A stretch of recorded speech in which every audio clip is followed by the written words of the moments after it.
What advice do you like to give young people today? You're young yourself, but what advice do you give people who are maybe coming out of school, entering the business world, and really wanting to rise to the top? Well, this thing we talk about, which is digital artisans. We think it's really important to balance right brain, left brain. Now, if you don't believe in right brain, left brain, that's fine. There's the notion of actually bringing science, technology, engineering, math skills together with anthropology, ethnography, thinking about how to tell stories, design thinking, visual arts, because that's very important. And I think it's the intersection of all these different disciplines, that's where the future jobs are. Right? Understanding from different perspectives and pulling them together. We call those digital artisans, and we think it's really important for folks to be a digital artisan and go after that. The second thing that's really important is understand what type of companies you need or you want to work in.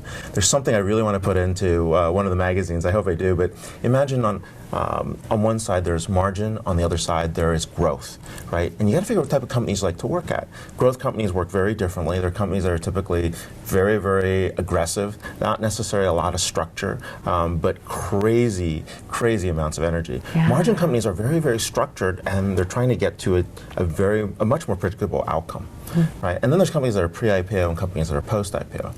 If you're post-IPO margin, it's like every Fortune 500 company.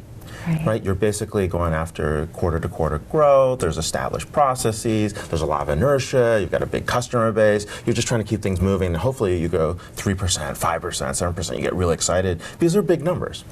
Then there's pre-IPO margin, and pre-IPO margin is interesting because you really believe in an idea, right? And you go after the idea, but the only problem is people tell you have to make money while growing it, but that's really hard to do. And I think it's just wishful dreaming, right? Because you'll get there, but it's going to be a long road to be successful.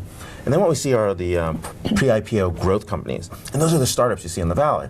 Crazy amount of growth, very little structure. If you're growing 60, 70% year over year, you're going to make it. You'll probably be a public company.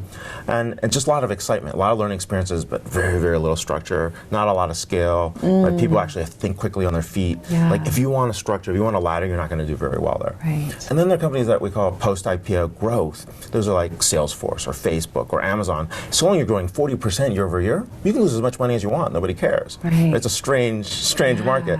But then people start putting structure. They try to scale the businesses. The heroes leave the company because like, oh God, there's these process weenies from B School. They're showing up. How do we get out of that? And so you see a very, very different companies start to emerge as they scale out and grow. Right. So you see that kind of shift.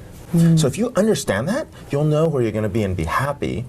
Right. And maybe different parts of your career, you want to try different parts or different archetypes of those type of businesses. I guess it's a process of sort of getting to know yourself.